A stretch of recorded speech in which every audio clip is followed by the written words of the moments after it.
नमस्कार, आप देख रहे हैं प्रदेश का सबसे भरोसेमंद news channel India news Haryana और मैं हूं आपके साथ आयुष चित्रांश।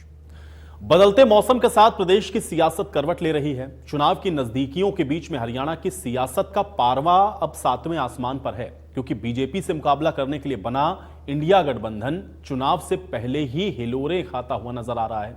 नीतीश कुमार के एनडीए के साथ सरकार बनाने के बाद अब इंडिया गठबंधन को लेकर के सवाल खड़े हो रहे हैं। 2024 के चुनाव को लेकर सीट शेयरिंग पर गठबंधन की पार्टियों की स्थिति अभी पूरी तरह से साफ नहीं है। हरियाणा में कांग्रेस सभी सीटों पर अकेले चुनाव लड़ने के लिए खुद को सक्षम बता रही है, तो दिल्ली के सीएम अरविंद केजरीवाल चुनाव के नाम पर डबल गेम खेलते नजर आ रहे हैं। केजरीवाल हरियाणा में तो लोकसभा चुनाव गठबंधन यानी कि कांग्रेस के साथ लड़ने की बात कहते हैं, लेकिन विधानसभा की 90 सीटों पर अकेले उतरने का दम भरते हैं। दूसरी तरफ पंजाब में मुख्यमंत्री भगवंत मान पहले ही लोकसभा की सभी 13 सीटों पर अकेले चुनाव लड़ने का ऐलान कर चुके हैं। इनेलो ने इंडिया और एनडीए गठबंधन से खुद को अलग किया है। अभय चौटाला ने यह साफ कह दिया है कि हम ना तो एनडीए के साथ जाएंगे ना ही इंडिया गठबंधन के साथ। तो अब सवाल यह है कि क्या विधानसभा चुनाव में अरविंद केजरीवाल हरियाणा में अकेले बीजेपी का मुकाबला कर पाएंगे? लोकसभा चुनाव एक साथ तो विधानसभा चुनाव अकेले आखिर क्यों केजरीवाल लड़ना चाहते हैं? आज हम इसी मुद्दे पर चर्चा करेंगे। लोकसभा के चुनाव आ रहे हैं। लोकसभा के चुनाव में आप सब लोग जानते हैं किस तरह से इंडिया गठबंधन बना है। इंडिया गठबंधन में जो भी हमारा वो होगा, उनके साथ सहमति होगी, उसके हिसाब से हम चुनाव लड़ेंगे। विधानसभा चुनाव 90 की 90 सीटों के ऊपर आम आदमी पार्टी अकेले लड़ेगी। विधानसभा चुनाव सरकार बनाने के लिए लड़ेंगे।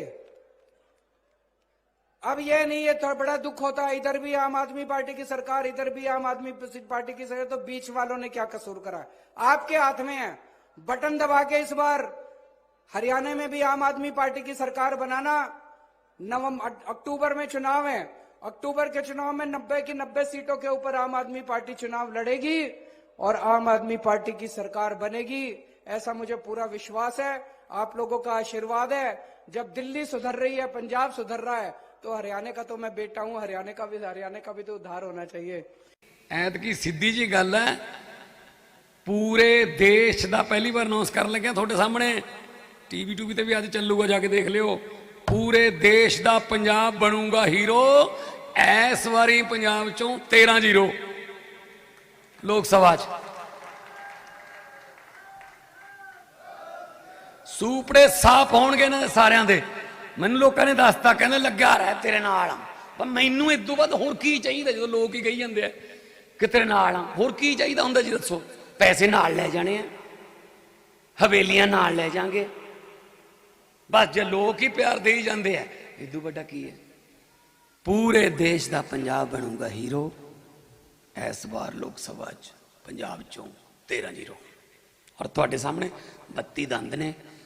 केजरीवाल ਦੇ ਵੀ 32 ਦੰਦ ਨੇ। ਇਸ ਤਾਂ ਲਿਖ ਕੇ ਦੇ ਦੇਣੇ ਹੁੰਦੇ ਆ ਵੀ ਐ ਹਾਰੂਆ ਹਾਰੂਆ। ਉਹ ਕਹਿੰਦੀ ਤੁਹਾਨੂੰ ਕਿਵੇਂ ਪਤਾ ਲੱਗ ਜਾਂਦਾ? ਅੱਜ ਕੱਲ੍ਹ ਲੋਕਾਂ ਤੋਂ ਪਤਾ ਲੱਗ ਜਾਂਦਾ। ਲੋਕਾਂ ਦੀਆਂ ਅੱਖਾਂ ਦੱਸ ਦਿੰਦੀਆਂ ਨੇ ਕਿ ਭਾਈ ਲੋਕ ਕੋਈ ਨਾ ਕੋਈ ਬੱਦਲਬਾਈ ਠੀਕ ਨਹੀਂ ਹੈਗੀ, ਲੋਕ ਮੰਨ ਜਾਣਗੇ ਇਹਨਾਂ ਨੂੰ ਐਤਕੀ। ਔਰ ਮੰਨते ਤੁਸੀਂ? हमारी पार्टी का बड़ा सीधा सा फैसला है। हम ना एनडीए में जाएंगे ना हम इंडिया में जाएंगे। हम उन लोगों के साथ जाएंगे जो निस्वार्थ होकर के प्रदेश के बारे में सोचते होंगे। हम ऐसे लोगों से हाथ नहीं मिलाएंगे जिन्होंने राजनीति को गंदा किया, अलग अलग एजेंसियों की राजनीति करके, लोगों को डरा करके उनके राजनीतिक फैसले बदलाने का काम किया।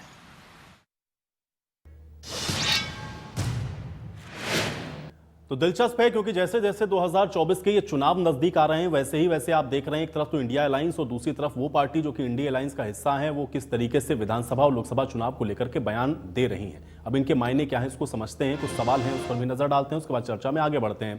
सवाल यह है कि हरियाणा में बीजेपी का मुकाबला क्या आम आदमी पार्टी अकेले कर पाएगी विधानसभा चुनावों के लिहाज? कांग्रेस से अलग आखिर अरविंद केजरीवाल क्या चुनाव लड़ेंगे? जींद की रैली से हरियाणा में कितना बदलाव आएगा? और लोकसभा में 7 तो फिर विधानसभा में जो अकेले लड़ने की बात है उसके मायने क्या है, इसको समझने की कोशिश करते हैं। केवल ढींगरा जी हमारे साथ जुड़े हुए हैं, कांग्रेस पार्टी के प्रवक्ता हैं। केवल ढींगरा जी, स्वागत है आपका इस चर्चा में। ओंकार सिंह जी हमारे साथ जुड़े हुए हैं, इंडियन नेशनल लोकदल के प्रवक्ता हैं। ओंकार सिंह जी, आपका भी स्वागत। और निवान शर्मा हमारे साथ जुड़े हुए हैं, आम आदमी पार्टी के प्रवक्ता हैं। निवान जी, आपका भी स्वागत। और थोड़ी देर में बीजेपी की ओर से जवाहर जी भी हमको ज्वाइन करेंगे। केवल जी, आपके साथ आते हैं क्योंकि हम लोग भूपेंद्र हुड्डा को भी सुन रहे हैं। उन्होंने भी कई बार इस बात को कहा कि भाई कांग्रेस पार्टी पूरी तरह से सक्षम है अकेले अपने दम पर चुनाव लड़ने के लिए। कल हम लोगों ने देखा कि जींद की रैली में अरविंद केजरीवाल ने बड़ा स्पष्ट कहा कि भाई देखिए, लोकसभा चुनाव के लिए तो साथ आना है, लेकिन 90 की 90 सीटों पर आम आदमी पार्टी विधानसभा का चुनाव लड़ेगी। कैसे इसको देखा जाए और फिर जो इंडिया अलायंस आप लोगों ने बनाया उसका भविष्य फिर कैसे हम लोग देखें? केवल ढींगरा जी, आपका रिएक्शन। देखिए, सवाल ये है कि जो अगर हम लोकसभा की बात करें तो लोकसभा के मामले में तो आप ये देखिए करीबन 28 पार्टियां हैं जो इंडिया गठबंधन में थी, और उसके अंदर मान लो कोई एक दो दल छोड़ के भी जाते हैं, जैसे जेडीयू है या कोई एक आधा दो और दल छोड़ भी जाएंगे, तब भी 26 पार्टियां हैं इकट्ठी इंडिया गठबंधन के अंदर। और इंडिया गठबंधन जो है वो पूरे देश का सबसे बड़ा गठबंधन है। जहां तक एनडीए की बात करें, हम एनडीए के अंदर 36 पार्टियां हैं, और 36 पार्टियां जो हैं जिन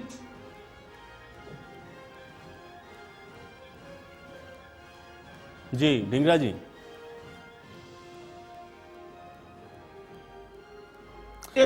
वो उनके साथ अपनी कोई सीट नहीं है, अपना कोई सिस्टम नहीं है। जहां तक सवाल है कि इंडिया गठबंधन का क्या रहेगा, तो इंडिया गठबंधन जो है वो सब लोकसभा के लिए बना है, और लोकसभा के अंदर इंडिया गठबंधन जीतेगा और मोदी हारेगा। उसका रीजन है, रीजन ये बताना चाहता हूं मैं। जिस तरीके से अब आपने अपने क्वेश्चन में भी ये बात कही कि आईएनएलडी अलग चुनाव लड़ना चाहता है, और इसी तरह से उड़ीसा में नवीन पटनायक जी की पार्टी है, वो भी अलग लड़ना चाहती है, ना वो एनडीए के साथ है ना इंडिया गठबंधन के साथ है। इसी तरह जगन रेड्डी की पार्टी है आंध्रा में, वो भी अलग लड़ना चाहती है। मायावती भी अलग लड़ना चाहती है, वो भी ना एनडीए के साथ ना इंडिया गठबंधन के साथ।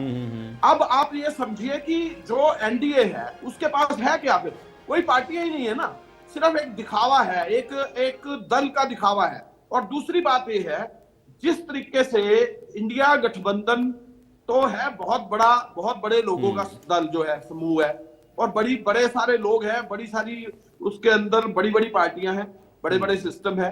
लेकिन जहां तक एनडीए का संबंध है वहां तो कुछ है ही नहीं। लेकिन अब सवाल ये है कि रहेगा क्या? तो मैं ये आपको बताना चाहता हूं कि इंडिया गठबंधन इस लोकसभा के चुनाव में जीतेगा और मोदी हारेगा, एनडीए नहीं, मोदी हारेगा। ये मैं आपको बताना चाहता हूं। जी, सवाल ये है कि उनके पास जो उन्होंने वायदे किए थे वो पूरे नहीं किए। आप ये देखिए, 2 करोड़ रोजगार हर साल देने थे, आज 20 करोड़ रोजगार देश की जनता को नहीं मिले। इसी तरीके से 15-15 लाख रुपए सबके खाते में आने थे, ना आपके खाते में आए, ना किसी और के आए, ना बीजेपी के खाते में आए, ना किसी के भी नहीं आए। सभी लोग ऐसे ही बैठे हैं, वेट कर रहे हैं कि 15 लाख रुपए कब आएंगे। इसी तरीके से और भी बड़े सारे स्मार्ट सिटियां बननी थी, बहुत सारे वायदे इन्होंने किए थे, सभी में फेलियर रहे मोदी जी। अगर इन्होंने कोई काम किया होता देश के अंदर, हाँ, जातियों धर्मों में तोड़ा, ईडी की कार्रवाई हुई, सीबीआई की कार्रवाई हुई, वो इनका एक प्रोरोगेटिव बन गया कि हम सिर्फ इसी काम के लिए करते रहेंगे। और लेकिन इंडिया अलायंस के जो सूत्रधार थे, ढींगरा जी, चलिए ठीक है, ढींगरा जी, आपने कहा कि भाई उधर देखिए 32 पार्टियां हैं, आपकी 29 पार्टियां, लेकिन उधर कुछ नहीं, आपके पास सब कुछ है। जो सूत्रधार थे वो तो छोड़ के चले गए, नीतीश कुमार। कौन से चले गए?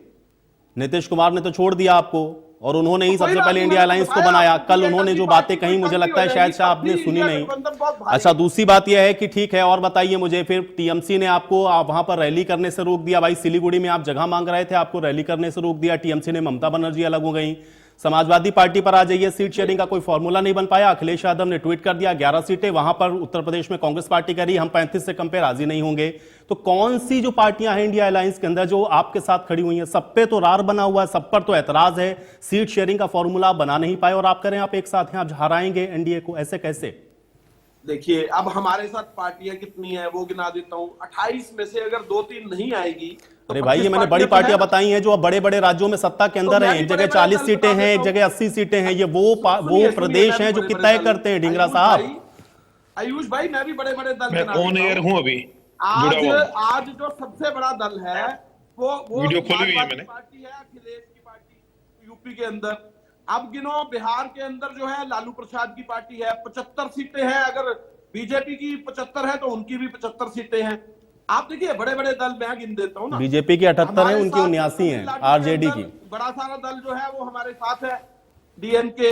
इसी तरीके से हमारे साथ तो केरल के अंदर बहुत सारा दल है, अपना झारखंड मुक्ति मोर्चा अरे मैं मोर्चा सीट का दल शेयरिंग की हमारे बात आप साथ कर है, रहे थे और ना, भी मैं बहुत इसीलिए सारे तो दल पूछ हैं। रहा हूं ना और भाई। एक बात और आपके बताना आपके चाहता हूं, अलायंस ममता बनर्जी आपके आपको लग अलायंस रहा है आपको कि वो सिलीगुड़ी में अलग रैली नहीं करने जाएगी। देते। ये नीतीश आपको कुमार लगता आपके है। दल से अलग हो जा रहे हैं। अखिलेश यादव अपने मन से 11 अभी तो सीटों क्या का ऐलान पता कर दे आपको रहे अगर दल हैं। हो, भाई अगर इनके दो बारे में भी दल तो हो, बताएंगे कि नहीं बताएंगे? मैंने या आपको उत्तर प्रदेश बोल को दिया, माइनस 28 कर दूं मैं? पार्टियों में 2-3 दल उत्तर अलग प्रदेश हो माइनस कर दूं मैं, बंगाल को मैं अलग माइनस कर देता हूं उसमें से। आयुष भाई, मैं आपको यही तो पूछ रहा हूं। आप ये देखिए, चलो दूसरा आंकलन कीजिए। हमारी 2019 में 12 करोड़ वोट आई थी। अब और आप वोट पर चले बीजेपी की गए। 22 अभी तो करोड़ आप वोट ये आई कह थी। रहे हैं कि आप लोग एक साथ मजबूत होकर लड़ रहे हैं, अब आप वोट पर चले गए। मैं ये कह रहा हूं कि इन दलों के साथ भी तो आपका अलायंस है ना, ये एनडीए का हिस्सा, इंडिया का हिस्सा है कि नहीं है? कौन? समाजवादी पार्टी और टीएमसी है ना। हाँ, तो फिर आपको क्यों नहीं वहां पे रैली करने दे रहे हैं भाई? आपकी भारत जोड़ो न्याय यात्रा से क्या समस्या आयुष ममता भाई, बनर्जी को? एक मिनट, कौन सी ईडी कहां पे जा रही है? कौन सा पैंतरा बीजेपी बरत रही है? कौन सा पैंतरा? अब आप केवल ढींगरा जी, देखिए मैं जो सवाल सीधा पूछ रहा हूं, आप ईडी और सीबीआई पर जा रहे हैं। आयुष भाई सुनिए, आज तीन दलों के नेता जो है ईडी ने बुला रखे थे। आप ये देखिए, वो सारे के सारे एनडीए के ऑपोजिट के दल है। सिर्फ क्या उन्हीं पे ही ईडी आ सकती है? इनके दल पे कोई ईडी नहीं आती। मैं ये कह रहा हूं कि आपको क्यों रोक रहे हैं? सीबीआई नहीं जाती। अरे आपको क्यों रोक रहे हैं, मैं ये जानना चाह रहा हूं। बीजेपी के ऑपोजिट में मैं ये कह रहा हूं कि आपको क्यों रोक रहे हैं भाई? ठीक है, रीजन भी तो होगा कोई ना कोई। ठीक है, मैं ये तो कह रहा हूं, चलिए ठीक है भाई। आपकी पार्टी का वो आपकी पार्टी के साथ उनका अलायंस है ना, तो उनको आप उनको मना क्यों नहीं पा रहे भाई? मैं ये जानना चाह रहा हूं। किसको? ईडी को मनाए हम? अरे ईडी नहीं भाई, आप आपके जो साथ जो आपके अलायंस पार्टनर है इंडिया गठबंधन के। नहीं, आप तो ये कह रहे हो कि हम, देखिए, गठबंधन के दल तो हमारे साथ ही है। उन्होंने तो 60 का दावा भी कर दिया था। लेकिन जहां ईडी जा रही है, जहां मोदी जी की तो आप ये कह रहे हैं ममता बनर्जी डर गई ईडी से? जो हथकंडे ममता बनर्जी आप कह रहे हैं कि ईडी से डर गई? ढींगरा साहब, आप ये कह रहे हैं कि ममता बनर्जी ईडी से डर गई? कोई नहीं डर रहा। तो फिर आपको क्यों नहीं सिलीगुड़ी में परमिशन दी न्याय यात्रा की? न्याय यात्रा की परमिशन क्यों नहीं दी, मैं ये जानना चाह रहा हूं। अच्छा ठीक है, चलिए ठीक है, उससे भी आगे बढ़ते हैं। मुझे ये बताइए ढींगरा साहब, ढींगरा साहब आप सीधे सीधे किसी बात का जवाब देते नहीं है ना, आप दूसरी जगह घुमाते हैं बातों को। मैं जो एकदम क्लियर सवाल पूछ रहा हूं, आप उसका जवाब नहीं दे रहे हैं। वहां तो चलिए आपने कह दिया ईडी जा रही है। अखिलेश यादव को तो ईडी ने नहीं बुलाया ना, अखिलेश यादव को तो ढींगरा साहब ईडी ने नहीं बुलाया ना। वहां सीट शेयरिंग पर क्या दिक्कत है? वो क्यों आपको 11 सीट दे रहे हो? वहां की कांग्रेस पार्टी क्यों करी हमको 35 चाहिए? अरे भाई, नाराज हो गए वहां तो? अंदरूनी फैसला है। जितने सीटों पे भी हमारा आपस में विचार बनेगा, बन जाएगा। इसमें दिक्कत क्या है? इंडिया नहीं, मुझे कोई दिक्कत नहीं। आप अभी कह रहे थे ना कि आप लोग बिल्कुल इंटैक्ट हैं, आप लोग बड़ी मजबूती के साथ लड़ रहे हैं। तो मैंने बस जरा सा खाली पूछा आपसे कि ये मजबूती है। मजबूती से बात कर रहा हूं। ठीक है, हमारा गठबंधन चलिए। जवाहर जी हमारे साथ जुड़ गए हैं भारतीय जनता पार्टी की तरफ से। जवाहर जी, एक तरफ तो इंडिया अलायंस है, कल नीतीश जी अलग हो गए उससे, दूसरी तरफ यह है कि अरविंद केजरीवाल ने कल एक रैली की, स्पष्ट कह रहे थे कि हम भाई देखिए विधानसभा में तो अकेले लड़ेंगे, लेकिन इंडिया अलायंस के साथ ही अगर हम लोकसभा लड़ेंगे हरियाणा के अंदर तो ही जीत हमको मिलेगी। कैसे देखते हैं ये दो तरह की बयानबाजी? देखिए, एक तो क्या है, अभी डिबेट का जो टॉपिक है उस पर चर्चा की गई, उसके आपको प्रश्न के उत्तर नहीं मिलेंगे, वो आगे भी नहीं मिलेंगे। जितनी मर्जी बात कर लीजिए, आप पूछेंगे। अब ये एक वाजिब प्रश्न है कि आपका एक व्यक्ति जिसका नाम ये भी चला कि वो प्रधानमंत्री के भी उम्मीदवार हो सकते हैं, नीतीश कुमार, उनके सोजो थे, वो छोड़कर चले गए। ये कहते हैं कि नहीं, इससे कोई फर्क नहीं पड़ता। ममता बनर्जी ने कह दिया कि हम तो उनके ऑफिशियल स्टेटमेंट की बात कर रहे हैं, उनके प्रवक्ताओं की बात कर रहे हैं, क्या होगा ये उस पर बयानबाजी करें। जो ममता बनर्जी ने कहा, उन्होंने कहा कि जी मैं इनके साथ समझौता नहीं कर सकती, ये मेरे वाक्य नहीं है। ममता बनर्जी कह रही है, इसलिए इस पर डिबेट हो रही है। अरविंद केजरीवाल कह रहे हैं, उस पर डिबेट हो रही है। पंजाब में भगवत मान ने कह दिया कि कांग्रेस को एक भी सीट नहीं देंगे, 13 की 13 पे आम आदमी पार्टी लड़ेगी। तो हम तो डिबेट का तो विषय ही है ना कि जो इंडिया बनाया इन्होंने तथाकथित, उसमें विरोधाभास को लेकर डिबेट है। आप यही जानना चाहते हैं, मेरे कांग्रेसी मित्र थे ढींगरा साहब से, कि भाई भगवत मान ये कह रहे हैं कि 13 की 13 सीटें वहां पर आम आदमी पार्टी लड़ेगी, तो आपको तो ठेंगा दिखा दिया, ममता बनर्जी ने ठेंगा दिखा दिया, नीतीश कुमार तो ठेंगा दिखाने के बाद इनको छोड़ के चले गए, किसी योग्य समझा नहीं। तो आज की डिबेट का विषय यह है कि जो इंडिया में अंतर्विरोध है, इसके कारण क्या ये खड़ा हो पाएगा, नहीं हो पाएगा। ये बेसिकली क्या है, कांग्रेस को जहां जहां खत्म किया, बंगाल में तो हम नहीं थे, हम तो बंगाल में प्रोग्रेस कर रहे हैं। बंगाल में या तो वामपंथी थे या कांग्रेस थी, उनको खत्म करने का काम ममता बनर्जी ने किया। पंजाब में तो हम नहीं थे, पंजाब में कांग्रेस थी, कांग्रेस को खत्म करने का काम आम आदमी पार्टी ने किया। दिल्ली में शीला दीक्षित मुख्यमंत्री थी कांग्रेस की, वहां खत्म करने का काम इनको आम आदमी पार्टी ने किया। झारखंड में शिबू सोरेन ने कांग्रेस को खत्म किया। केरला में, अगर अभी तक केरला में हम विधानसभा में ऐसी स्थिति में नहीं है कि वहां सत्ता में आ जाए, वहां तो कांग्रेस ही है ना, कांग्रेस को वामपंथी ही मारते हैं ना। तो ये जितने भी क्षेत्र है वहां बेसिकली क्या है कि कांग्रेस और ये आपस में लड़ते हैं और यहां नाटक करेंगे कि हम एक हो जाएंगे, तो कोई भी जमीनी हकीकत पे ना लोग उसको स्वीकार करेंगे ना ये आपस में स्वीकार कर पा रहे हैं। तो जो इंडिया नाम का तथाकथित गठबंधन था, ये अपनी मृत्यु खुद आत्महत्या करके मरेगा, यानी कि ये दोनों एक दूसरे को मारेंगे। उधर ममता बनर्जी मारेंगे, कहीं पे अखिलेश मारेंगे, कहीं पे भगवत मान मारेगा, कहीं पे केजरीवाल मारेगा। तो इसलिए इंडिया की आज में डेट में यही प्रासंगिकता है कि कितनी जल्दी लोग इसका मूल्यांकन करेंगे कि कितनी जल्दी इस इंडिया नाम के तथाकथित जो सत्ता के लोलुपता के कारण बन रहा था, उस गठबंधन में कितनी जल्दी और फूट पड़ेगी। नीतीश कुमार ने इनको आईना दिखा दिया, बाकी चीजें ममता बनर्जी दिखा चुकी, केजरीवाल दिखा चुके, भगवत मान दिखा चुके, और आने वाले समय में ये आपस में लड़ेंगे। मैं केवल कांग्रेस के आक्षेप नहीं कर रहा, पूरा का पूरा जो इंडिया गठबंधन है ये आपस में ही लड़कर समाप्त होगा, इनके अंतर्विरोध ही इनको ले डूबेंगे। वास्तव में डिबेट तो ये, डिबेट पे ये जवाब देते नहीं कि भाई ममता बनर्जी ये क्यों कह रहे हैं, ये चले जाएंगे ईडी पर, ये चले जाएंगे दूसरे विषयों पे, ये चले जाएंगे। जब आप, और मेरा एक और है, मेरे मित्र बार बार रोजगार की बात करते हैं, मेरा निवेदन है, अगर आप हमारे निवेदन को, आग्रह को स्वीकार कर ले, कल की डिबेट रोजगार पे रख लीजिए, मैं रहूंगा, उसमें ढींगरा जी को बुला लीजिएगा। कल की डिबेट केवल हरियाणा में रोजगार पर रख लीजिएगा। अरे सर, जिस दिन की डिबेट जिस पे, उस पे उत्तर चाहते हैं लोग, हरियाणा के दर्शक उस पे उत्तर चाहते तो हैं। आप बता दीजिए ना 20 करोड़ रोजगार क्यों नहीं दिए? ठीक है, कल करेंगे ना, बिल्कुल बिल्कुल बिल्कुल। नहीं, रोजगार पर ये तो बहुत महत्वपूर्ण विषय ढींगरा जी, इस पर तो हम लोग बिल्कुल चर्चा करेंगे, लेकिन आज के विषय पर थोड़ा सा रहते हैं। हाँ, भारत के लिए तो बहुत बड़ा है। नहीं, बहुत महत्वपूर्ण विषय, लेकिन बात सही है जवाहर जी की भी, आज जो विषय आप उस पर जवाब दे नहीं रहे थे ना, केजरीवाल के प्रश्न का उत्तर क्यों नहीं दे रहे, ये ममता बनर्जी के प्रश्न का उत्तर क्यों नहीं दे रहे? नहीं, लेकिन उनका ये कहना है कि आप उधर ईडी सीबीआई भेज देते हैं, आप उधर ईडी सीबीआई का डर दिखा देते हैं। जवाहर जी, अब इससे बड़ा अपमानजनक भारतीय एजेंसी का कोई नहीं कर सकता। जब मतलब इसमें परंपरा है, परंपरा क्या, मैं उदाहरण से बताता हूं। जब देश के प्रधानमंत्री के द्वारा पारित गए एक अध्यादेश को एक अदना सा सांसद फाड़ के कूड़े में डाल देता है, मनमोहन सिंह देश के प्रधानमंत्री थे, उसमें पारित हुए अध्यादेश को राहुल गांधी, जो उसमें एक अदने से सांसद थे प्रधानमंत्री के सामने, उसको उठा के फाड़ देता है, तो कांग्रेस के किस बात का क्या जवाब देंगे? यहां संसदीय परंपराओं का कोई सम्मान ही नहीं है। उन्होंने ईडी और सीबीआई को जिस तरह से ये अपमानित कर रहे हैं पूरे उसमें बोल बोल के, सर आप कोई उदाहरण दे दीजिए जिसके आधार पर ये लगे कि ये पूर्वाग्रह से संबंधित कोई है। वैसे इसका उत्तर तो उनके प्रवक्ता ही देंगे, ईडी के और सीबीआई के, परंतु फिर भी अगर भूपेंद्र सिंह हुड्डा जी के ऊपर जो एफआईआर हो रखी है उसमें अगर ईडी कहीं आता है, तो क्या ईडी को पूछताछ करनी चाहिए, नहीं करनी चाहिए? केजरीवाल से पूछताछ करनी चाहिए, नहीं करनी चाहिए? या शिबू सोरेन फैमिली से या लालू फैमिली से अगर कहीं भ्रष्टाचार के आरोप है, उसका जांच एजेंसी अगर उसका जांच करती है, तो क्या ये डरा धमका कर, इनका ऐसे डरती नहीं एजेंसी भारत की कोई भी, परंतु इनका ही रहता है कि उस पर दबाव डाले, तो इनका दबाव असफल रहेगा। मुद्दा ये है, आज का चुनावी डिबेट ये है कि इंडिया गठबंधन में जो फूट है उसके आधार पर वो कैसे एक रह पाएगा, उसका जवाब दे दीजिए। ठीक है, ओंकार जी, आप तो अलायंस का हिस्सा भी नहीं है, आपने तो स्पष्ट कर दिया। आज इंडिया न्यूज के साथ खास बातचीत की अभय चौटाला जी ने, उन्होंने भी इस बड़ा स्पष्ट कहा कि देखिए, ना तो हम एनडीए के साथ हैं, ना हम इंडिया अलायंस के साथ हैं। कैसे देख रहे हैं चुनाव को भी, और दूसरा यह इस अलायंस को आप? आयुष जी, जिस मुद्दे पर आपकी डिबेट थी, अभी तक मेरे दोनों प्रवक्ता साथी उस पर तो आए। आपने 3 प्रश्न पूछे।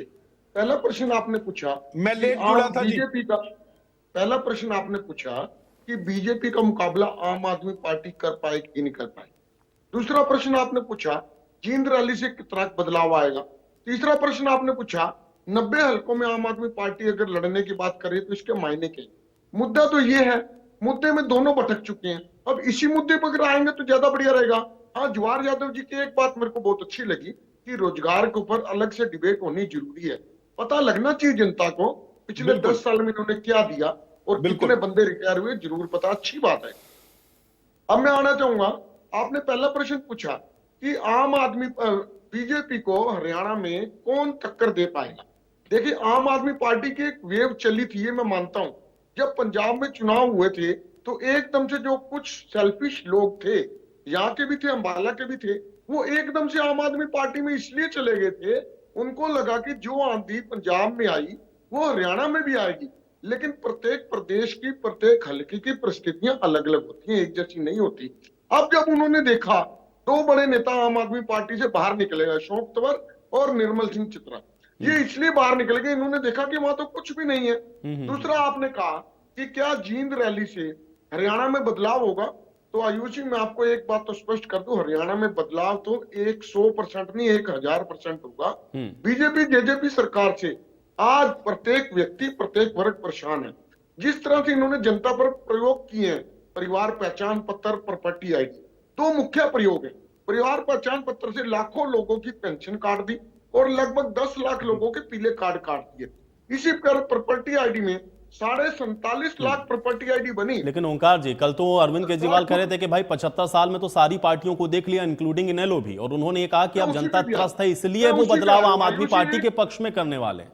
तो इंडियन नेशनल लोकदल को भी उन्होंने उसी फेहरिस्त में रखा जिसमें वो और पार्टियों को रख रहे थे। और एक बात और आगे बढ़ के उन्होंने कही कि जितना बड़ा संगठन आम आदमी पार्टी के पास है इस समय हरियाणा के अंदर, किसी पार्टी के पास में नहीं है, इंक्लूडिंग बीजेपी। आपको भी नहीं गिना उन्होंने। 1 मिनट में आप ही की बात पे आ रहा हूं। 47.5 लाख प्रॉपर्टी आईडी बनी और सरकार खुद मानती है कि इसमें 90% गलत है। ये जनता सारी लाइन में लगा दी। आज बीजेपी जेजेपी से जनता परेशान है। आम आदमी पार्टी का जो एक बवंडर बना था, वो बवंडर खत्म हो चुका है, जो पंजाब चुनाव के बाद बना था। मेरे भाई जवाहर यादव हंस रहे हैं, अक्टूबर में आपको ऐसी हंसी नहीं मिलने वाली। अक्टूबर से पहले अच्छी तरह से हंस लीजिए। मतलब आप धमकाना चाहते हो मुझे? अक्टूबर में आप ये कह रहे हो कि आपकी सरकार आएगी तो आप मुझे हंसने भी नहीं दोगे? आप ऐसा कहना चाह रहे हो क्या? नहीं तो फिर आप इसका मतलब आप ग्रीन मेरे को अपनी बात पूरी नहीं ऐसा नहीं है। देखिए ओंकार जी भाई, ऐसा नहीं, बीजेपी की सरकार है तो क्या आप हंसते नहीं है? ऐसा नहीं है। मेरे को अपनी बात पूरी कर लेंगे, वाले काम फिर से शुरू करेंगे। आप मुझे मतलब हंसने भी नहीं देंगे यार, ये कहता है भाई मेरे। अरे नहीं, कोई किसी को हंसने से नहीं रोकेगा। ठीक है, चलिए 1 सेकंड ओंकार जी, हाँ कंप्लीट करें। मेरे को अपनी बात, मैं कह रहा हूँ आप हंसने लायक नहीं रोके, क्योंकि आपकी सीटें सिंगल डिजिट में रह जाएंगी। मेरे कहने का मतलब होने दो।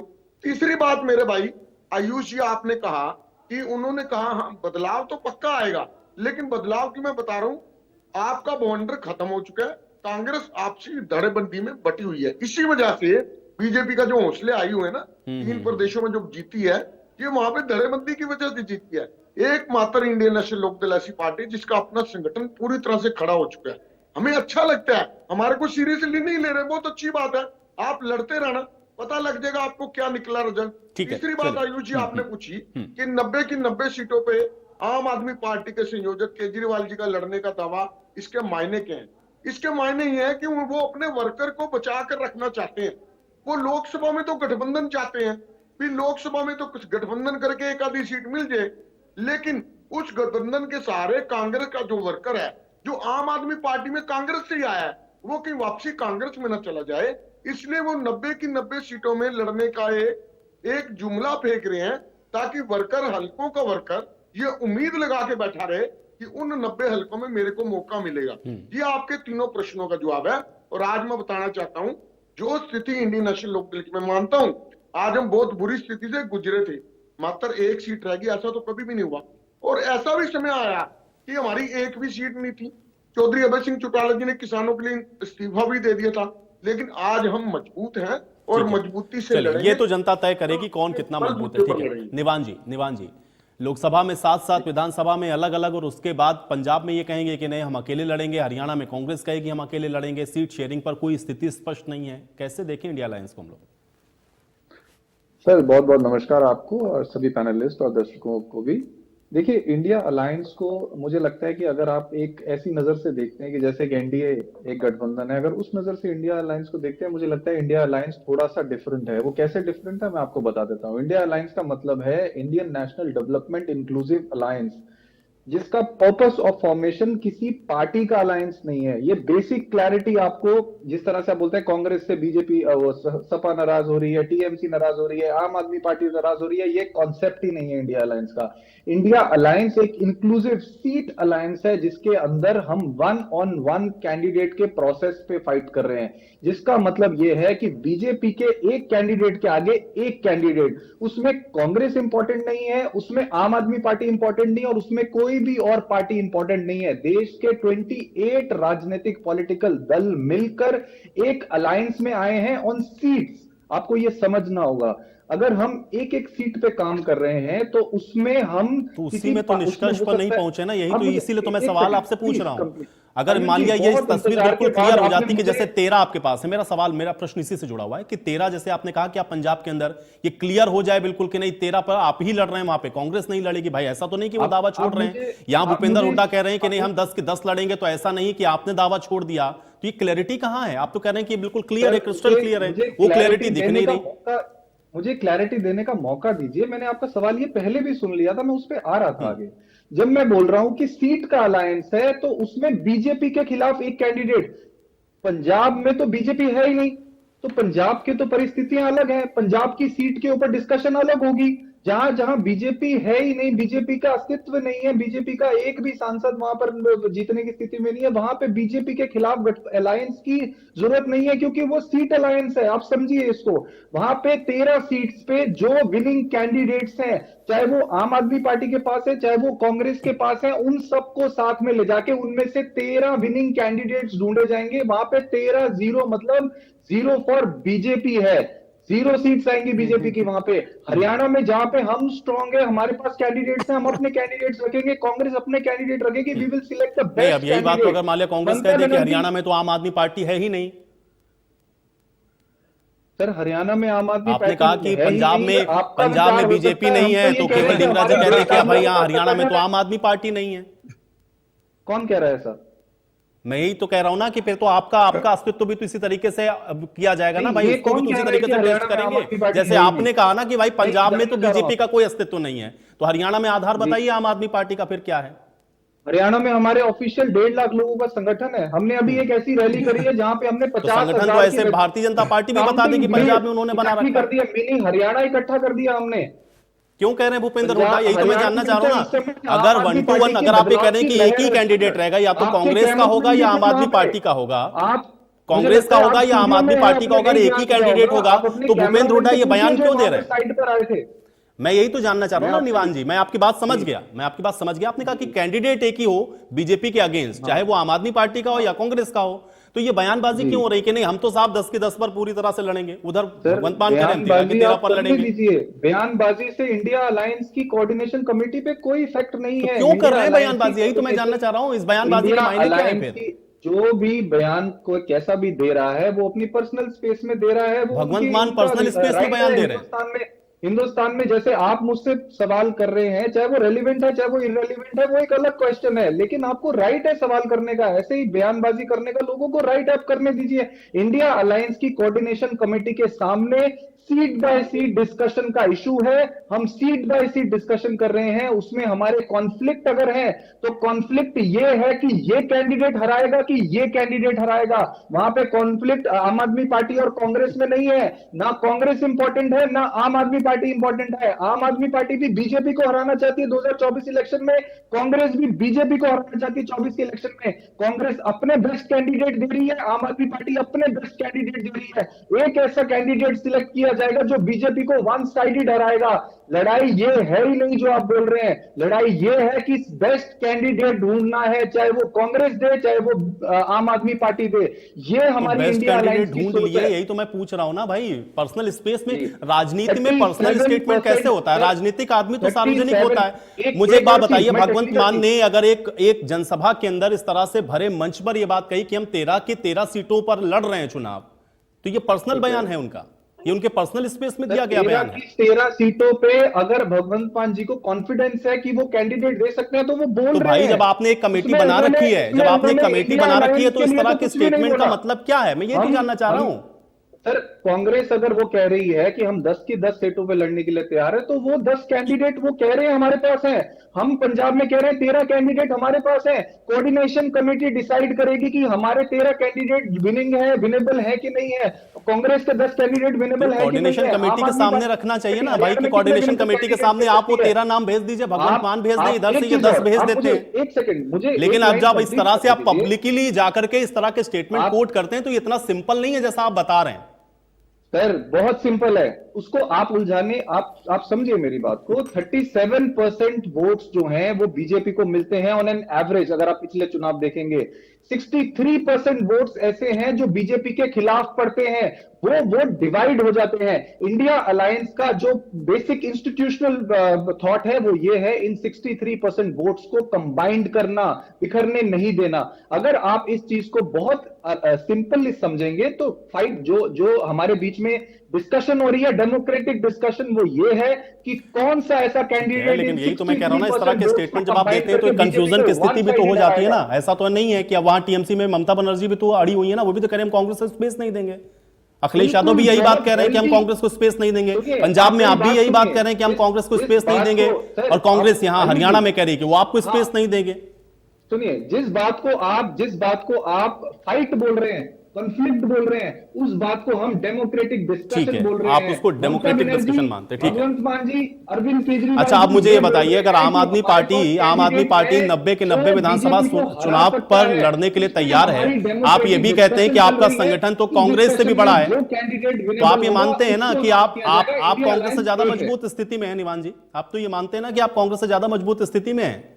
सर इंडिया अलायंस बीजेपी से ज्यादा मजबूत स्थिति में है पूरे देश में, मैं ये मानता हूं। अब इंडिया अलायंस नहीं, मैं तो खाली विधानसभा चुनाव की बात कर रहा हूं। कल अरविंद केजरीवाल ने कहा कि हमारा संगठन सबसे बड़ा है, सबसे मजबूत स्थिति में हम हैं हरियाणा के अंदर। तो मतलब आपने ये मान लिया कि कांग्रेस मजबूत स्थिति में नहीं है हरियाणा में? हमने ये मान लिया कि हम इतनी मजबूत स्थिति में है कि हम 24 में जो सत्ता में सरकार है, जिसने 9 साल में कोई काम नहीं किया, उसको हटाने में केपेबल है। इसमें क्या गलत सोचा बताइए? ठीक है। 24 में लोकसभा के चुनाव में आप लोकसभा के चुनाव में तो 1-on-1 करेंगे और विधानसभा में जाकर के बताएंगे कि नहीं भाई इनको वोट मत दीजिए, हमको दे दीजिए, हम इनसे बेहतर कर देंगे। हम जनता को ये बताएंगे कि आपको बीजेपी ने ये कहा था कि हम अच्छे स्कूल बनाएंगे, क्या बनाए। और फिर विधानसभा चुनाव में क्या बताएंगे? विधानसभा चुनाव में क्या बताएंगे? कांग्रेस का अगेंस्ट भी तो वोट मांगेंगे ना विधानसभा चुनाव में। हम जनता को ये बताएंगे और हम जनता को ये बताएंगे। चलिए ठीक है, मैं आता हूं। ठीक है, आपने बताया कि आपकी एक कमेटी है, वो निर्धारित करेगी।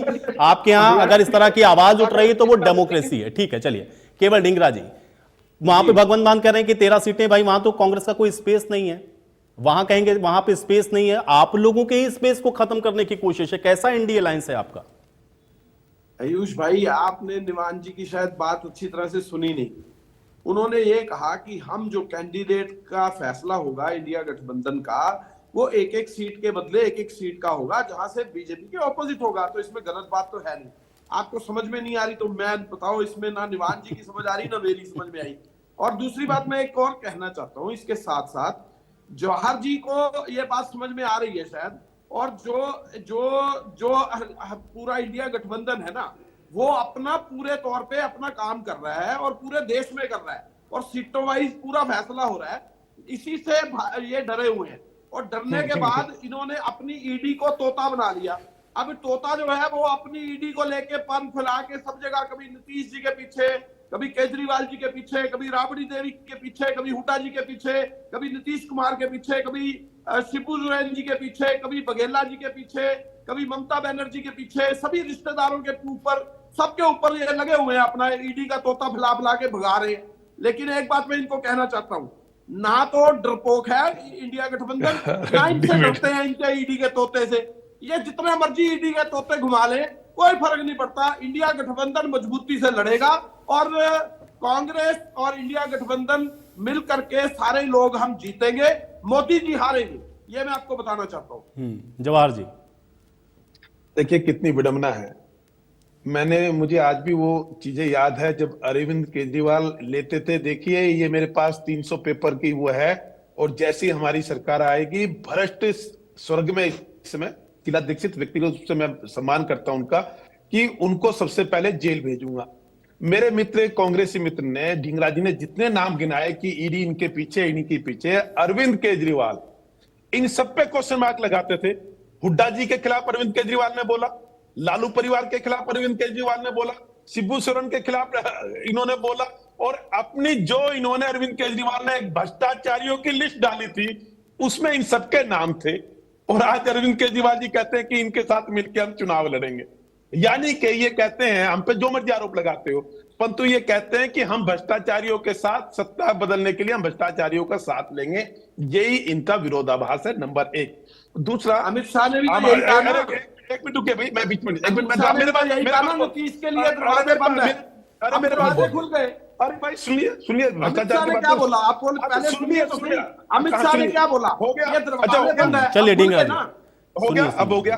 अब दूसरा, आम आदमी के पार्टी के एक प्रवक्ता ने जो कहा, क्या जो इंडिया गठबंधन के ऑफिशियली लोग हैं, किसी एक ने ये स्टेटमेंट दी है क्या? क्या कांग्रेस के राष्ट्रीय अध्यक्ष जो उसके प्रमुख वो हैं, उन्होंने कोई कहा क्या कि हम एक एक सीट का मूल्यांकन करेंगे? अपने यहाँ कोई बैठ के यहाँ गढ़ दी विषय आप बिल्कुल सर, कहा है हमने तो प्रेस कॉन्फ्रेंस में खुलेआम कहा है ये बात। पूछ रहा ना, ये आपको नहीं पूछ रहा ना, आप रुकिए ना। अरे मैं तो इंडिया गठबंधन, अरे भाई इंडिया गठबंधन की बात कर रहा हूँ, इंडिया गठबंधन की बात कर रहा हूँ, इंडिया गठबंधन की बात कर रहा हूँ मैं। उसमें नहीं आते ना सर, आप उसके लिए अधिकृत नहीं है, ना मैं अधिकृत हूँ, ना मैं एनडी के लिए अधिकृत हूँ, ना आप इंडिया के लिए। जो अधिकृत लोग हैं मैं उनकी बात कर रहा हूँ। उसमें जो अधिकृत, अरे सुनिए भाई मेरे, उसमें कोई अधिकृत लोग हैं, उन्होंने ये कहा हो, इवन जैसे ममता बनर्जी ने स्टेटमेंट दी, अधीर रंजन जी ने खुल के ममता बनर्जी पे हमला बोला, और उधर से ममता बनर्जी की टीम ने अधीर रंजन के लिए इतने हल्के शब्दों का इस्तेमाल किया जिसको मैं यहाँ ऑन एयर बोल नहीं सकता हूँ। किस चीज की बात कर रहे हैं आप?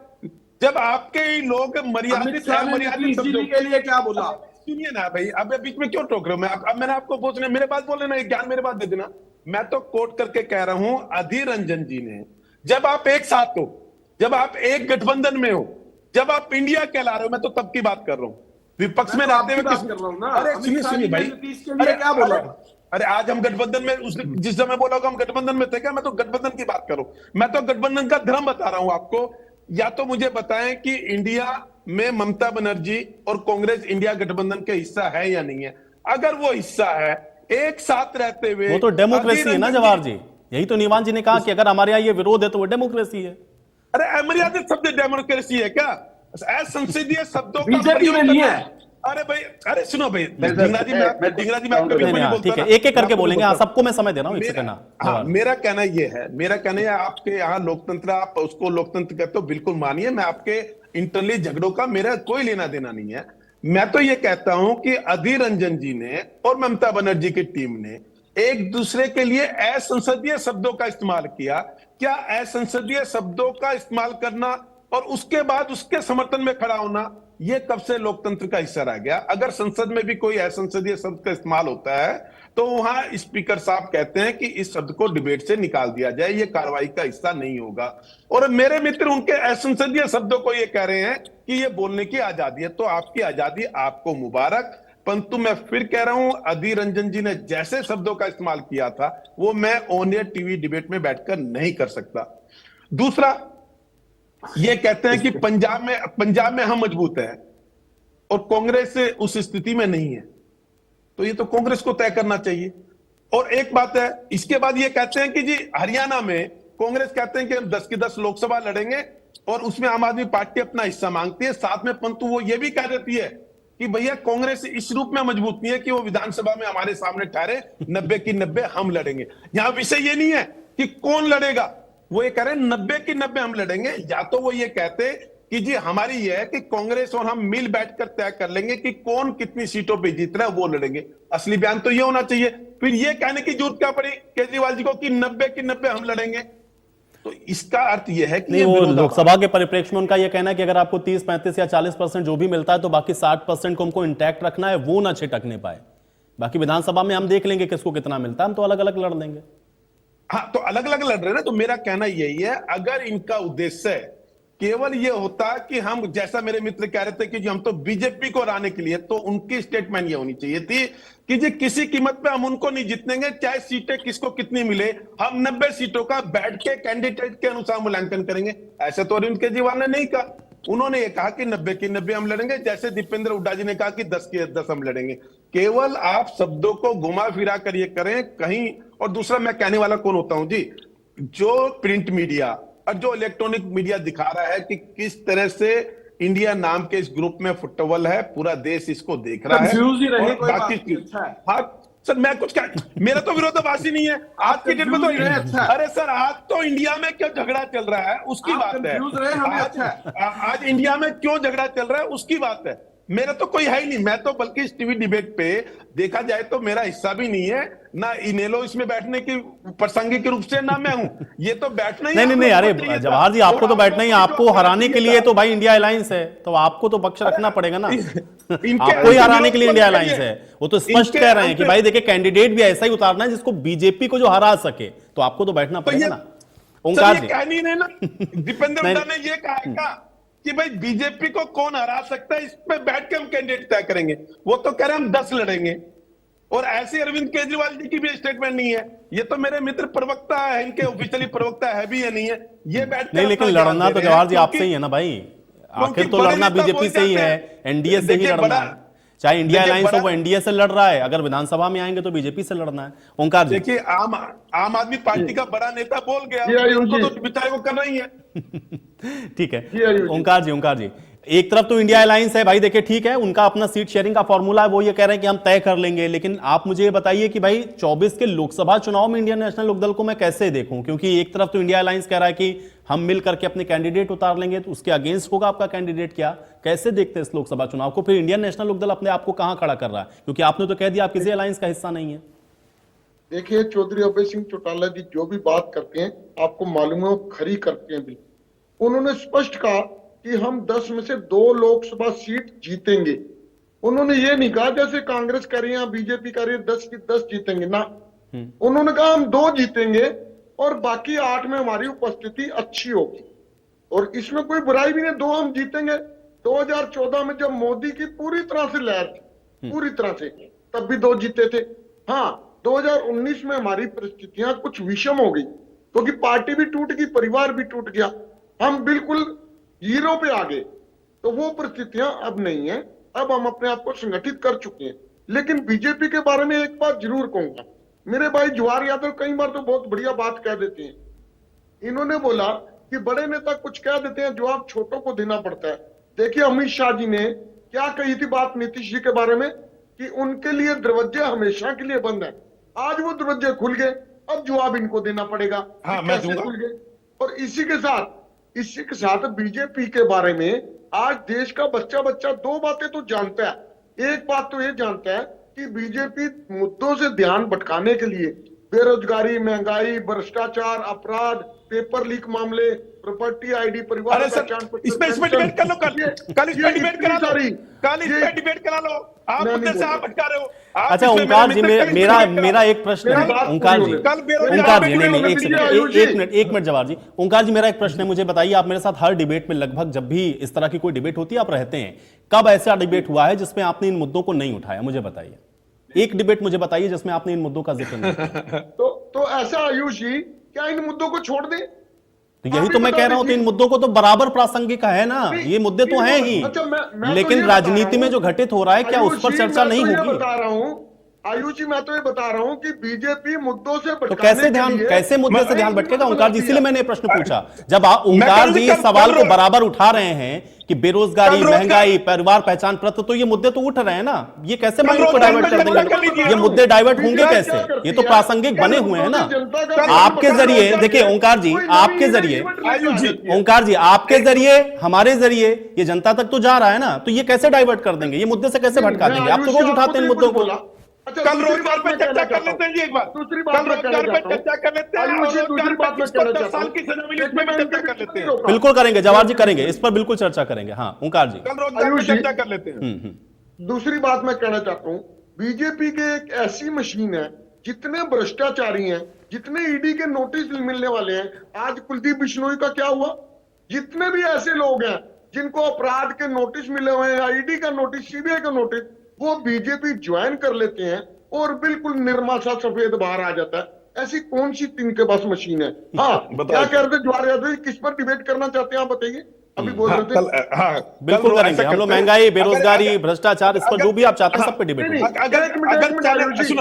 मैं बोल रहा हूं, आपने पूछा अगर चैनल तैयार है तो कल रोजगार पे चर्चा कर लेते हैं, इसलिए मैं इस विषय पे अभी नहीं क्योंकि गए, जिस पे कल मेरा निवेदन है अगर चैनल तैयार है तो नहीं बिल्कुल जवाहर जी कोशिश करेंगे हम लोग, ठीक है, क्योंकि मैं भी यहाँ पर बैठ करके निर्धारित नहीं कर सकता हूँ, लेकिन कोशिश करेंगे कि हम लोग रोजगार पे कर लें, हम रोजगार पे कर लें, एक दिन चर्चा कर लेंगे, रोजगार पर भी करेंगे।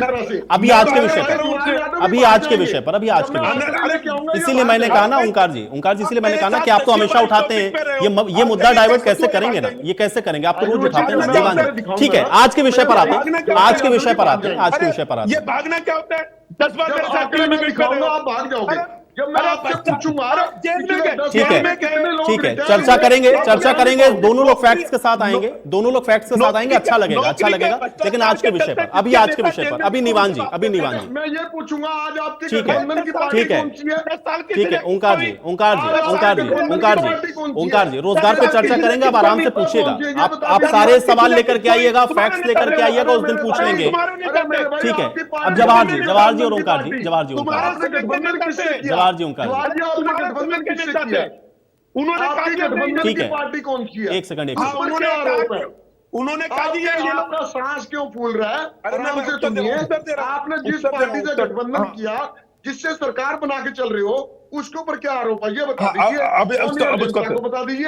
ऑनर सुन लीजिए, इनेलो की सरकार थी, उसकी उस समय शिकायत हुई, हुड्डा साहब की सरकार आई, इनेलो के 2 नेताओं के साथ अनेकों गठबंधन 10 साल की सदी के साथ है और उसका मुखिया पर क्या आरोप है? आपके ये इनेलो आपका गठबंधन किसके साथ है, उसका मुखिया पर आरोप क्या है ये बताइए? उनके मुखिया के ऊपर आज और इनेलो के नेता के रूप में वो जेजेपी के नेता, आज वो इनेलो छोड़ के जेजेपी के बन गए। हाँ, वो जेजेपी के हो गए।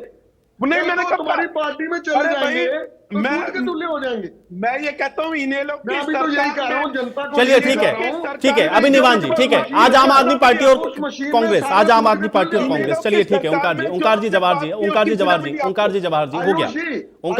हो गया, आप लोगों की बात आ गई। अभी निवान जी आम आदमी पार्टी की बात करते हैं, निवान जी जवाब दीजिए। सर देखिए, जहां तक बीजेपी प्रवक्ता भी बोल रहे थे कि कांग्रेस और आम आदमी पार्टी में लड़ाई है या कांग्रेस और आम आदमी पार्टी अलग अलग लड़ेंगे तो बीजेपी को कैसे हराएंगे, बड़ी हैरानी हुई सुन के कि इनको इतनी दिलचस्पी है कि बीजेपी को कौन कैसे हराएगा। मेरे सब नहीं है, मेरे सब कब है? मैंने कब कहा कि बीजेपी को कब हराएगा? आपने तो भी कहा, मैंने कब कहा कि कांग्रेस और ये अलग अलग लड़ेंगे? आपने सर, आप रिवाइंड करके देख लीजिएगा, कोई बात नहीं, आप इतने पेशेंस रखिए, कोई बात नहीं, आप किसी प्रवक्ता को बोलने नहीं दे रहे। चलिए जवाब जी, आप प्रवक्ता को बोलने नहीं दे रहे। केवल एक लाइन आप रिवाइंड करके देख लीजिएगा, आपको कांग्रेस और आम आदमी पार्टी के साथ में लड़ने में इतनी दिलचस्पी है, मैंने ये कहा, आपको उसमें क्या गलत आपकी बातों से लगा? सुनिए, मेरे मित्र ने मेरे ऊपर देखिए, आप इतना एग्रेसिव हो गए, किसी को बोलने नहीं देते, तो फिर अब एक लाइन नहीं बोलने देंगे, आपको सुनते रहेंगे। चलिए एक सेकंड फंस गए। हाँ, एक लाइन की मेरी शर्त है। मेरे मित्र ने मुझ पे आरोप ये लगाया कि मैंने ये कहा कि कांग्रेस और आम आदमी पार्टी अलग अलग लड़ेगी तो बीजेपी को कैसे हराएगी। रिवाइंड करके मेरे मित्र को ये लिंक मेरा असेसमेंट है सर, ये मुझे लगता है। हाँ, तो फिर मुझे लगता है ये, चलिए ठीक है, हाँ ठीक है, ये क्लियर हो गया। आप चलिए आगे बढ़ते हैं। हाँ ठीक है, मेरा नाम नहीं लो फिर। ठीक है, मुझे ऐसा लगता है कि आप इतने चिंतित क्यों हैं बीजेपी और आम आदमी पार्टी के? नहीं, वो जवाहर जी ने नहीं कहा, निवान जी कह रहे हैं उन्हें ऐसा लगता है। ठीक है, चलिए निवान जी, आपको गिन कौन रहा है? आपको लोकसभा में इंडिया अलायंस, आपको विधानसभा मुझे नहीं है पार्टी हराएगी। अरे आप मुझे लगता है सर, अपने आज तक भारतीय जनता पार्टी को कहीं भी नहीं। चलिए अभी निवान जी, हाँ ठीक है, जवाब जी क्लैरिफिकेशन हो गया। अभी निवान जी, हाँ निवान जी रखने के लिए आप मुझे ऐसे नहीं करा सकते हैं। निवान जी, मैंने आपका नाम नहीं लिया, मैं विद ड्यू रिस्पेक्ट आपको बोल रहा हूँ, लेकिन आप ऐसे मुझे चुप नहीं करा सकते हैं। ठीक है, हाँ निवान जी, आप चलिए डिबेट कीजिए, मेरा नाम ना लीजिए, बस इतना रिक्वेस्ट है। मैं आपका नाम नहीं ले रहा हूँ, मैं ये बोल रहा हूँ कि आम आदमी पार्टी और कांग्रेस इंडिया अलायंस के मेंबर हैं और हमारे में अभी कोई भी किसी तरह का डिस्प्यूट नहीं है। हम डेमोक्रेटिक डिस्कशन कर रहे हैं ऑन सीट शेयरिंग। वो और जो हमारी कोऑर्डिनेशन कमेटी है वो आपको बहुत जल्दी अनाउंस कर देगी कि कौन सी सीट पे कौन सा कैंडिडेट किस पार्टी का लड़ेगा, ये क्लैरिटी है। और जहां तक हरियाणा विधानसभा चुनाव की बात है, आम आदमी पार्टी 90 की 90 सीटों पे बीजेपी को डायरेक्ट फाइट देगी। हमारा संगठन इस समय हरियाणा में सबसे बड़ा रजिस्टर्ड संगठन है। लेकिन ये कैसे हो रहा है निवान जी, यही तो मैं जानना चाह रहा हूं कि लोकसभा में, मुझे एक बात बताइए, मैं निवान जी मैं ये समझना चाह रहा हूं कि लोकसभा में अलायंस की जरूरत है, विधानसभा में कोई अलायंस की जरूरत नहीं है, ऐसा क्यों? सर मैंने आपको इसका बहुत अच्छा उत्तर दिया था पहले भी कि 37% वोट से फुल मेजॉरिटी गवर्नमेंट ये बनाया इन्होंने, बाकी 63% वोट डिवाइड ना हो, यही आइडिया है इंडिया अलायंस का और ये बेसिक है इंडिया अलायंस का। और विधानसभा में ये आइडिया काम नहीं करेगा। बीजेपी और बीजेपी विधानसभा में नहीं करेगा काम, विधानसभा में उनके वोट को नहीं काटना है आपको, बीजेपी वहां पे स्प्लिट नहीं होगा, वहां कांग्रेस आपके अगेंस्ट होगी, वहां तो इंडियन नेशनल लोकदल भी आपके अगेंस्ट होगी, लड़वाया जाए। लेकिन इंडिया अलायंस का ये कॉन्सेप्ट है ही नहीं। हम आपस में लड़ेंगे ही नहीं। आप जितनी कोशिश कर लीजिए, उसका रीजन ये है आप 90 सीटें लड़ेंगे तय हो गया ना। देखिए आप ये एक्सपेक्ट करते हैं कि आपके बीच में कोई ना बोले, मुझे कंप्लीट करने दीजिए, फिर आप बोल लीजिएगा, मैं सुनूंगा आपकी बात। इंडिया अलायंस ये कोशिश ये कर रहे हैं कि इंडिया अलायंस में अगर कुछ ऐसी नेगेटिव न्यूज आती है उसको बढ़ा चढ़ा के पेश किया जाए ताकि ऐसा लगे कि इंडिया अलायंस टूट गया। इंडिया अलायंस का वो कॉन्सेप्ट ही नहीं है, क्योंकि इंडिया अलायंस पार्टी। लेकिन निवान जी विधानसभा में भी तो वोट परसेंटेज है ना भाई भारतीय जनता पार्टी का, विधानसभा में भी तो एक मुश्त बीजेपी को कुछ वोट मिलता है ना, वहां पर नहीं स्प्लिट होगा, वहां कांग्रेस को अलग मिलेगा, फिर इनेलो को अलग मिलेगा, आपको अलग मिलेगा, जेजेपी को अलग मिलेगा, वहां कैसे सरकार बनाएंगे 90 के 90 पे लड़के? मैं आपको क्लियरली बता रहा हूं, आम आदमी पार्टी अपने अवेलेबल रिसोर्सेस में पूरे हरियाणा में लड़ने में सक्षम है। तो हम हरियाणा में पूरी ताकत से 90 विधानसभा सीटों पर लड़ेंगे। हमने यही दिल्ली में किया, जहां पे यही तो मैं जानना चाह रहा हूं ना निवान जी, अगर मुझे एक बात बताइए, निवान जी, नहीं निवान जी, ये जो 90 कॉन्स्टिट्यूएंसी है, निवान जी, अरे निवान जी, अधिकार है निवान जी, अरे नहीं, आप तो पूरे देश में चुनाव लड़िए। मैं ये जानना चाह रहा हूं कि अगर 90 के 90 पर आप लड़ने के लिए पूरी तरह से सक्षम हैं, तो ये फॉर्मूला आपका लोकसभा में क्यों नहीं लागू हो रहा है?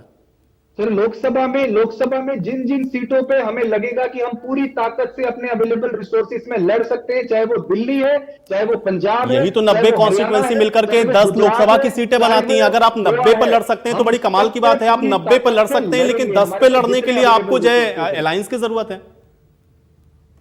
90 लड़ सकते हैं लेकिन 10 लड़ने के लिए अलायंस की जरूरत है, जबकि आप कह रहे हैं आप कैपेबल हैं, आप सक्षम हैं, आपके पास रिसोर्सेज भी हैं। मैं बहुत सीधे सादे शब्दों में आपको बता रहा हूं कि आम आदमी पार्टी के पास जितने रिसोर्सेज हैं लोकसभा चुनाव में, जहां पर हम मजबूती से भाजपा को टक्कर दे सकते हैं, चाहे वो पंजाब हो, चाहे वो दिल्ली हो, चाहे वो गुजरात हो, चाहे वो गोवा हो, चाहे वो हरियाणा हो, हम अपने कैंडिडेट सामने रख रहे हैं। और हम जो भी सीटें इंडिया अलायंस में हमें अलॉट होंगी, हम उस पर पूरी ताकत से लड़ेंगे और बीजेपी को वन साइड। ठीक है, अब आप किसी बात के साथ चर्चा में यही समाप्त करूंगा। शुक्रिया आप लोग का समय निकालने के लिए और आज चर्चा का हिस्सा बनने के लिए। तो आप देख रहे हैं एक तरफ तो इंडिया अलायंस है, जिसमें आप देख रहे हैं अलायंस के जो पार्टनर है उनकी सीट शेयरिंग का फॉर्मूला क्या होगा, यही सवाल इस समय सबसे बड़ा है। और दूसरी तरफ आप ये देख रहे हैं कि वही पार्टियां जब राज्य के चुनावों की बात हो रही तो अलग अलग लड़ने की बात कर रही हैं। अब देखना यह है कि इसको जनता किस नजरिए से देखती है। आज बड़ी बहस में मेरे साथ फिलहाल इतना ही।